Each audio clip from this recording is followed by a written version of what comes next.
Is a chicken worth more than a lion? Is it? To me, at the moment, yes. Okay. Now, people would say to me that's wrong, but I'm dealing with a situation where I've got 15,000 lions left in the whole of Africa. And billions of chickens being murdered every year. But those billions of chickens are produced in a system, and you can debate the methods of that and the morality of it, but I don't have time to worry about the chickens compared to the lions. You don't have to worry about them, you can just not eat them.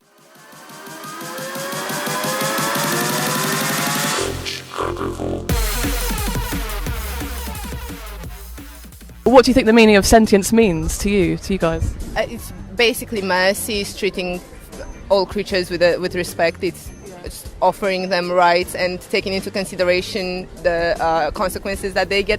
I wouldn't go vegan though. Sorry. I do believe in meat protein. I don't think I can get the same amount of protein from nuts or what. How much protein do you need, can I ask? Loads. How much? Are we bulking? Or? And the reality is, it's killed. Do you want to be killed? Well, not right now. Nobody does. Not quite No, but right now. nobody wants to be killed.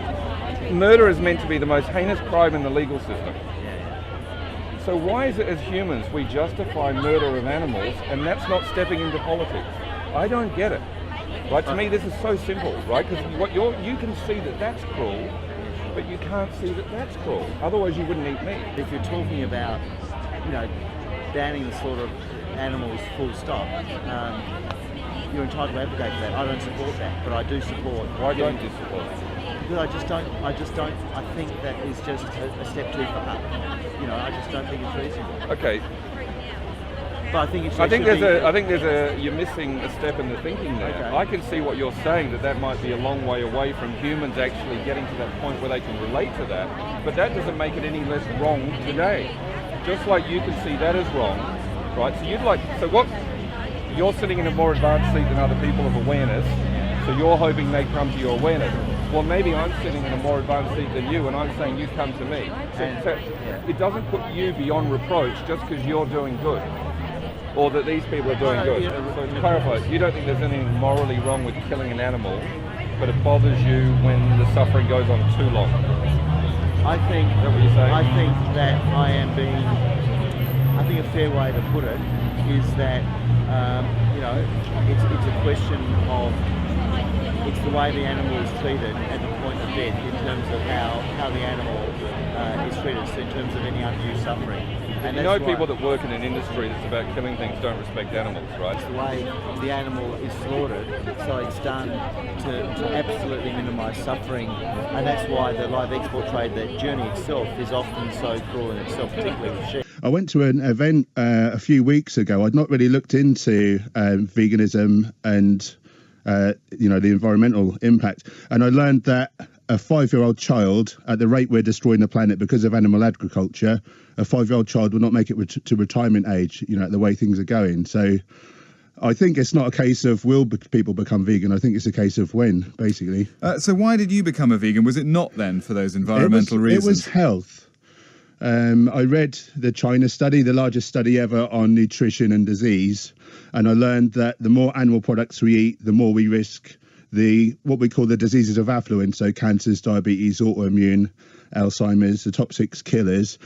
So I stopped eating meat for that reason. Then researching recipes and things for my new diet on websites and things, I saw what animals go through, the industrial agriculture, the mass slaughtering, and I felt terrible for how I'd been. But now, environmental as well. Like it's just win across the board, really. Yes, and we should be clear that Arnold Schwarzenegger is just saying don't eat meat 1 or 2 days a week. But you're a vegan and you don't eat any animal products at all. Yeah, and I'm thriving. I was omnivorous for 38 years. I've been bodybuilding for 25 years. The last 3 years I've been vegan.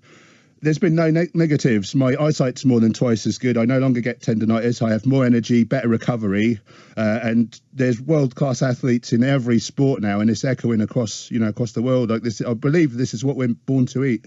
I'm feeling a little bit uncomfortable because I just had a steak for lunch, and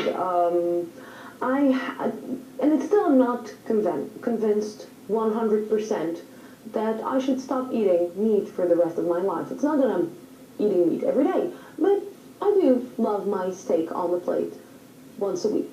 So you have now 2 minutes to try to convince me eat meat once a month. I don't want to convince you to do it once a month. I want to convince you never to do it.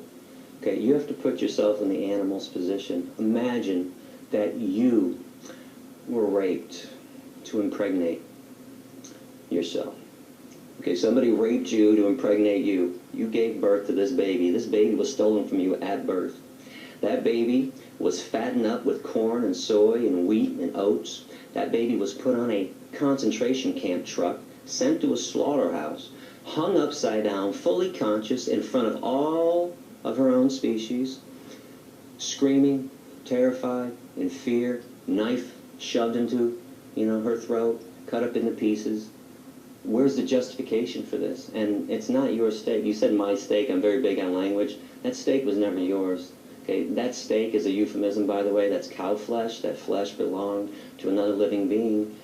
Where do humans get off owning and controlling living beings? Where do we get off thinking that we're the most special thing that has ever existed on this planet, when in reality, we're the most unspecial thing that has ever existed on this planet?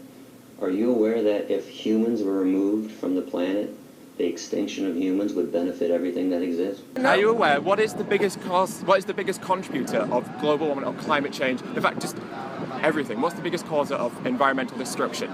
Okay, the environment is those who got big factory to contaminate the earth. Yeah. Those who are going to the Amazon or destroying all this kind of tree and destroying it. Those who contaminate the river. Yeah. Those who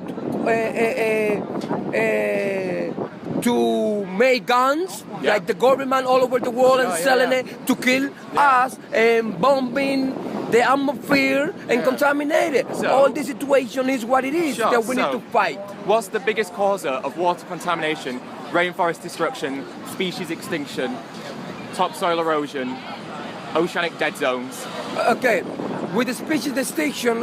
There's one answer for all of those. What is it? Animal agriculture. Animal agriculture is responsible for 1 to 2 seconds of rainforest destruction. I believe it. Okay, 1 to 2 acres, sorry, every second, yeah? It's responsible for the largest species extinction of the past 65 the human being. years. Animal agriculture, meaning raising animals for us to eat. Yes? I think everyone. Yeah, it's spiritual. Awesome. Despite your diet. Okay, we've got a 1-minute video we're showing people. Would you like to watch it? Definitely. Okay, this is all filmed in Australia.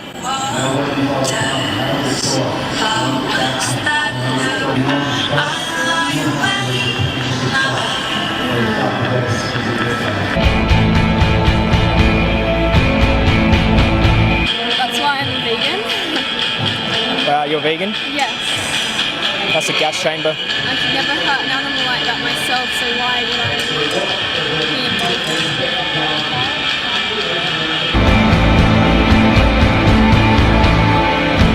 These are standard Australian practices. That's a lamb.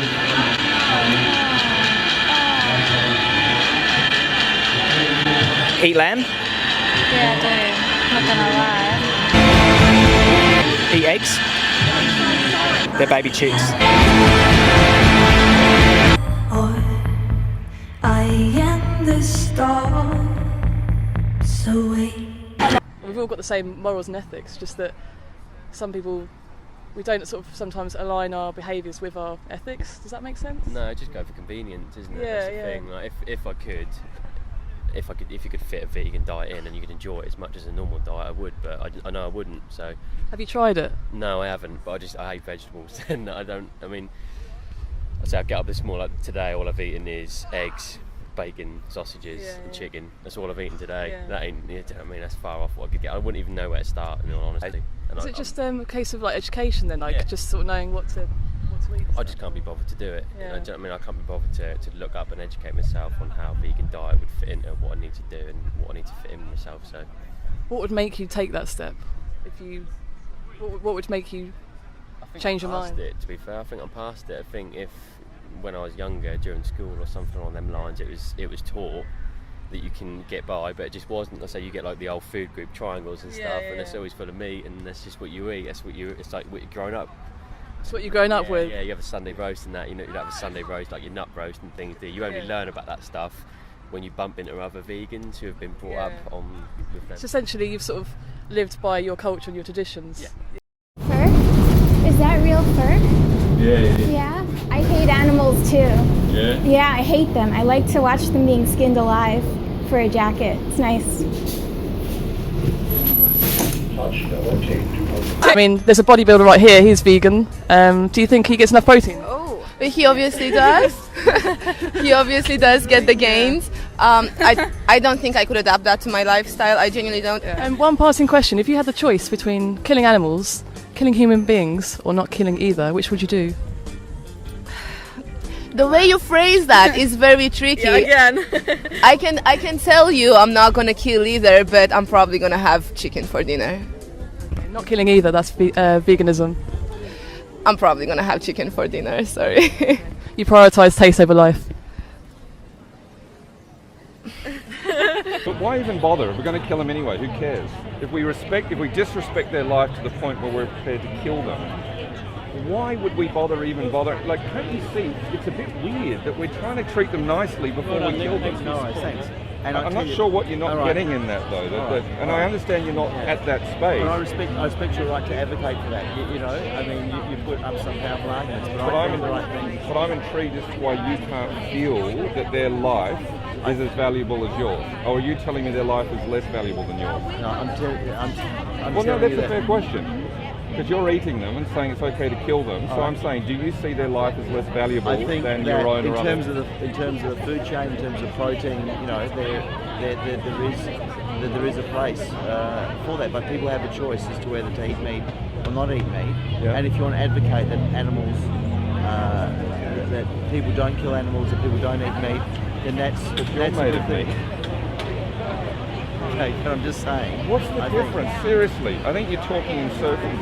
What is the difference in reality?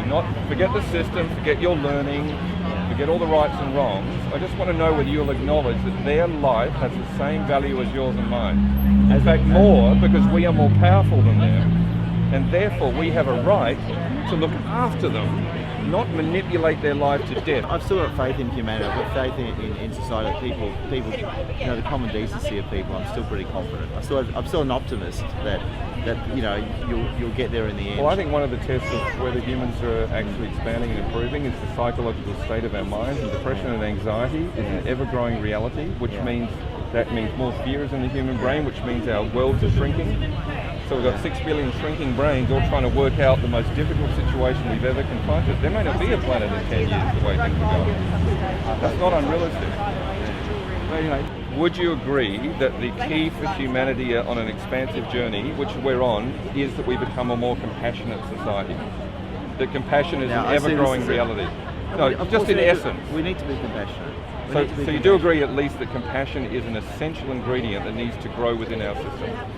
But compassion is fundamental to humanity. It's part and parcel of humanity. Well, the way we treat animals would indicate that we're not as compassionate as we would like to think we are. All right. Well, thank you. All right, thanks, and I wish you all the best on what you're doing. All right, cheers.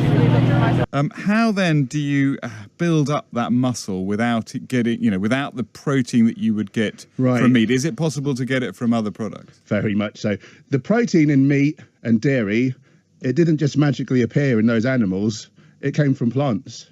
They eat it, and then those amino acids turn into different proteins in their body. And we break the amino acids down in our gastrointestinal tract. So your body doesn't know, did that protein come from brown rice? Did it come from beef? Your body doesn't know the difference by the time it's actually clinically inside your system. Right, so there's no need then to get your protein from meat? Absolutely none. It's just detrimental to your health. It really is.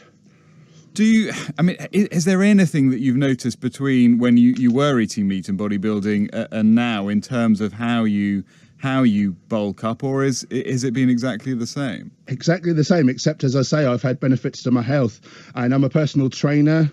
My clients, half are omnivorous, half are vegan. They're all making great results in the gym, But in one group, we've seen type 2 diabetes reversal, 20 years of osteoarthritis reversal. One guy had a terrible liver disease of 30 years. Within 5 months of eating pretty much just fruit and veg, he'd reversed all the damage done. The hospital were amazed. And they're all in the vegan group. And if you do want to compete, does everyone compete together, or are there special competitions for vegan bodybuilders? No, there's no need. In fact, I think it's unfair to the meat eaters.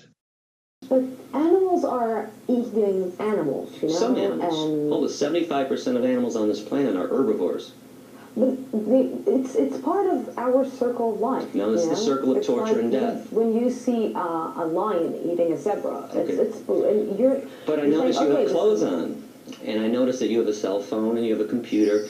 It is unfair to pick one thing that lions do that you want to mimic when you don't want to mimic anything else they do. When lions walk up and greet each other, they sniff each other's ass. When I came in this room, you did not kneel down and sniff my ass.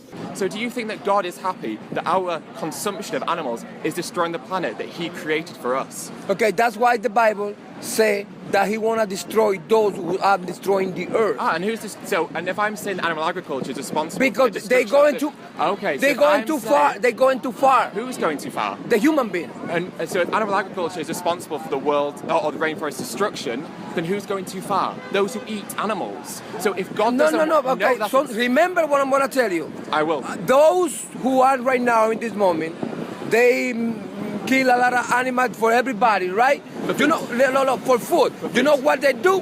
They let the food in the market get rotten, and they don't give it to the people. They prefer to put it on the sea, and to give it to the people. That's not the point, is it? Because the damage has already been done. Because as soon as the meat is there to serve, the rainforest has been destroyed, the oceans have been contaminated. I know. This has already happened, regardless of whether meat gets thrown away or not, or gets eaten. So what I'm asking you is, would God be happy, or is God happy that our consumption of meat is directly responsible for the destruction of the world?